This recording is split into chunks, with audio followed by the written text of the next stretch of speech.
আজকে লালমনিরহাটের পাটগ্রামে বিএসএফ এর গুলিতে আমার আরেকজন বাংলাদেশি ভাইকে হত্যা করা হয়েছে। যখন বাংলাদেশের পররাষ্ট্রমন্ত্রী ভারতের পররাষ্ট্রমন্ত্রীর সাথে মিটিং করছেন, খুনি হাসিনাকে আশ্রয় দিয়েছে ভারত, শহীদ ওসমান হাদির হত্যাকারীদেরকে আশ্রয় দিয়েছে ভারত, বিগত 16 বছর বাংলাদেশের উপরে আধিপত্য চালিয়েছে ভারত, বিগত পুরো সময় আওয়ামী লীগকে ব্যবহার করে বাংলাদেশ থেকে নিজের স্বার্থ হাসিলের সকল পায়তারা চালিয়েছে ভারত।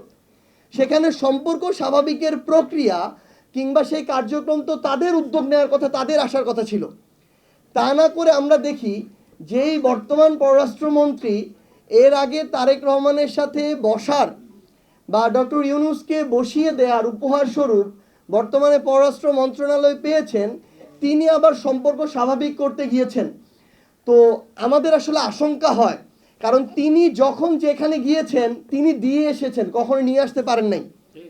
তো সেই জায়গা থেকে আজকে তিনি যখন গিয়েছেন, তিনি নিয়ে আসার আগে তাকে তার হাতে একটা জিনিস দেয়া হয়েছে কি, আমার এক বাংলাদেশি ভাইয়ের লাশ। আজকে লালমনিরহাটের পাটগ্রামে বিএসএফ এর গুলিতে আমার আরেকজন বাংলাদেশি ভাইকে হত্যা করা হয়েছে। যখন বাংলাদেশের পররাষ্ট্রমন্ত্রী ভারতের পররাষ্ট্রমন্ত্রীর সাথে মিটিং করছেন, তো এভাবে হচ্ছে সম্পর্ক আমাদের স্বাভাবিক হবে। তো আমরা আমাদের জায়গা থেকে আসলে বিএনপিকে এবং তার সংশ্লিষ্ট সবাইকে একটা জিনিস আহ্বান করি, এখন যারা 8 বছর 10 বছর বয়সে ক্লাস 3, 4, 5-এ পড়ে, সেটা থেকে শুরু করে বাংলাদেশের 60-70 বছর প্রত্যেকটা বছরের বা বয়সের মানুষ জুলাই অভ্যুত্থানে রাস্তায় নেমেছিল। বলে যে একটা জেনারেশন অভ্যুত্থান করলে পরের জেনারেশন করে না। আপনাদের কপালে শনির দশা এই কারণেই যে এই অভ্যুত্থানে একসাথে 3টা প্রজন্ম হাতে হাত রেখে রাস্তায় নেমেছিল। কোনো একটা প্রজন্ম যদি 1-2 বছর পরে অংশগ্রহণ না করে, আরও 2টা প্রজন্ম অপেক্ষা করে আছে নব্য কোনো স্বৈরাচার তৈরি হলেই তাদের পতন ঘটানোর জন্য। তো আমরা পরিশেষে আমাদের কর্মসূচিটা ঘোষণা করতে চাই।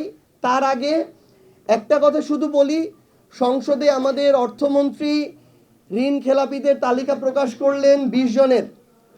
এর মধ্যে আমরা দেখলাম 10 থেকে 11 জন হচ্ছে এস আলম গ্রুপের। আবার সেই এস আলম গ্রুপের প্রতিষ্ঠানকেই তারা নতুন করে কোনো ধরনের শাস্তি প্রদান ছাড়া, কোনো ধরনের ব্যবস্থা নেওয়া ছাড়া তারা আশ্রয় দিয়ে, প্রশ্রয় দিয়ে নতুন করে কার্যক্রম শুরুর অনুমতি দিয়েছেন। সংসদে কতজন ঋণ খেলাপি এবং কত টাকা ঋণ খেলাপি সেই তথ্য তারা দিচ্ছেন, কিন্তু এটা তাদের খুব ভালো করে জানা থাকার কথা যে তাদের বিএনপির এবারের নির্বাচিত রানিং 7 জন এমপি প্রায় 4000 কোটি টাকা ঋণ খেলাপি, যেটা অলমোস্ট সংসদে বর্তমান রানিং এমপি যারা আছেন তাদের টোটাল ঋণ খেলাপির পরিমাণই এটা।